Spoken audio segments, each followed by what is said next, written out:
Dans ce tutoriel sur la théorie de réponse aux items mise en œuvre avec Stata. Donc là, j'ai la version 18.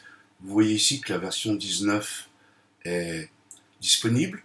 Il y a plusieurs choses qui sont nouvelles. Pas tellement dans la théorie de réponse aux items, mais il y a des modèles intéressants comme l'analyse en classe latente qu'on pourra voir plus tard. Donc exceptionnellement, pour vous montrer tout ce qu'il est possible de faire avec Stata en théorie de réponse aux items, je vais utiliser plutôt l'aspect interactif. Donc je vais aller chercher ici dans le module IRT et on verra les correspondances dans les commandes. Puisqu'encore une fois, on vous recommande d'utiliser plutôt des lignes de commande dans un do-file, un programme, que d'avoir à chaque fois à sélectionner les items et les modèles. Donc vous avez ici toutes les statistiques que vous pouvez faire avec Stata, et nous on va aller voir l'IRT, Item Response Theory, ou théorie de réponse aux items. Donc pour les aspects théoriques, on pourrait faire un autre tutoriel, mais vous avez déjà beaucoup de ressources en ligne, ce soit en anglais ou en français. Donc ici, j'ai toujours les données du Ghana, donc avec 40 items en mathématiques et 40 items en anglais. Donc il y a ici 97 variables, 217 observations. On recommande au moins d'avoir 200 élèves pour faire de la théorie de réponse aux items.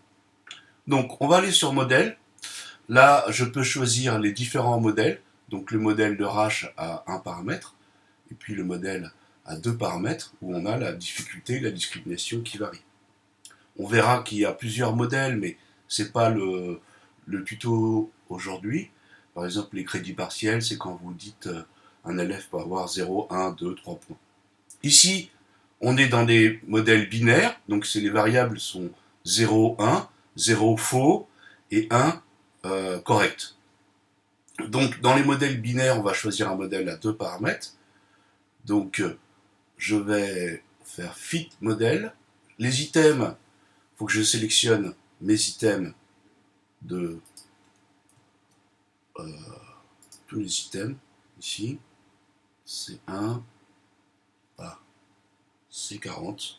Donc je fais le petit C40M. Fit modèle. Et là, il est en train de faire tourner son modèle. Donc je clique ici sur Fit Model. Qu'est-ce qu'il va m'afficher? Donc c'est un modèle à deux paramètres, donc forcément, il y a la discrimination et la difficulté qui s'affichent ici. Et vous avez des p-values, etc. Mais ce qui nous intéresse, c'est surtout la valeur des coefficients. Donc pour chaque item, on a la discrimination et la difficulté. Ensuite, je peux décider d'avoir une présentation un peu différente si je veux regrouper par exemple les indicateurs de discrimination et de difficulté. Je vais ici faire sort by a parameter, group estimates. Je vais par exemple grouper ici par, par paramètre. Et puis je vais les trier par discrimination ou par difficulté. Je vais mettre par difficulté ici. Donc je trie par difficulté et je mets les paramètres de discrimination dans un tableau et de difficulté dans un autre. Je fais submit. Là, vous voyez qu'il m'a ici classé les items en deux blocs, discrimination et difficulté, avec les items classés par ordre de difficulté. Donc là, on a un item qui est vraiment un petit peu extrême, avec un indice de difficulté de -8. Et puis on a des items un peu difficiles ici, 34M et C19M, qui sont un peu vraiment hors limite. Ensuite, on peut décider de faire des graphes, donc les courbes caractéristiques qui nous intéressent.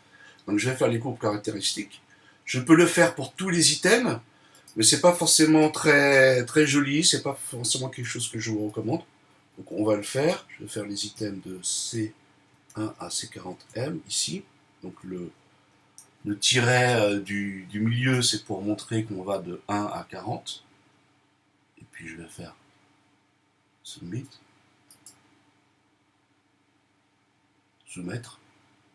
On attend que ça sorte. Et là, vous avez toutes les courbes caractéristiques. Donc, on rappelle qu'il y a la difficulté, c'est le positionnement un peu de l'item de droite à gauche. Hein. À droite, les items les plus difficiles parce qu'il faut une probabilité élevée. Il faut une aptitude élevée pour avoir une probabilité de réussir l'item. Et puis à gauche, les items plus faciles, même avec une faible aptitude, on a une probabilité élevée de réussir l'item. Puis la discrimination, c'est la pente, c'est-à-dire comment une petite variation d'aptitude, qui est ici nommée par θ, peut engendrer une augmentation de la probabilité de réussir. Donc c'est la pente. Plus la pente est raide, plus l'item discrimine. Donc ici, c'est pas tellement visible, on voit que c'est pas très pratique de faire tous les items. Donc je vais sélectionner un item, ici, deux items, je vais prendre le premier et le deuxième. On peut comparer comme ça, c'est plus simple. Là, on voit ici qu'ils ont à peu près la même discrimination. L'item 2, il est à droite, il est un peu plus, un peu plus difficile. Et puis l'indice de difficulté, ici on regarde la ligne 0,5 et on regarde l'abscisse où la courbe touche la ligne 0,5. Donc là, il a une difficulté de 0,5. D'accord. Et puis ils ont à peu près la même pente. C'est presque des courbes parallèles, on va dire. Donc ils ont la même discrimination. D'accord. Et puis on peut faire d'autres choses. On peut rajouter la courbe d'information du test qui va nous donner l'information sur l'ensemble des items. Je lance. On va refaire. Regardez, il faut toujours faire submit.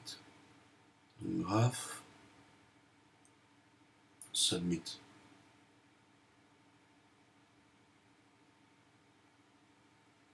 Donc là, je l'ai pour tous les items, c'est pas très, très pratique. On pourra le faire aussi pour l'ensemble du test. Autre chose qu'on peut faire, test information, on va le faire ici, test information, je vais le refaire. Submit. Voilà, ici, on voit qu'on a, ça apporte relativement peu d'informations, mais c'est bien centré sur la valeur moyenne, le 0. Donc c'est un test qui n'est ni trop facile ni trop difficile. Après, on peut faire d'autres choses encore. On peut faire les diff, differential item functioning, ou fonctionnement différencié des items, pour voir si, en fonction de certaines caractéristiques de la population, comme le genre, on a un fonctionnement différencié des items. Donc là, je vais le faire ici pour tous les items. Je fais toujours mes items ici, avec mon petit tiret. Et puis je prends la variable female comme variable de groupe. Donc il faut que ce soit une variable 0,1, bien codé 0,1, pour que ça puisse fonctionner. Et puis je vais faire submit. Et ça va me sortir ici les diffs et puis la probabilité qu'il y ait un diff. Donc il faut regarder ici. Là, on n'a pas de probabilité inférieure à 0,1. Donc il n'y a pas de diff dans ce test. On pourrait choisir d'autres groupes. Voilà, vous pouvez aussi faire d'autres modèles à 3 paramètres, ici, et puis vous pouvez faire encore des modèles plus compliqués, avec quand même certaines limitations. On ne peut pas faire certaines choses comme les right maps, etc. Donc il y a quand même les analyses de base qui peuvent être faites sur Stata, mais quand on veut aller plus loin, il faut utiliser d'autres logiciels comme R. Voilà pour ce deuxième tutoriel sur la théorie de réponse aux items avec Stata. Merci.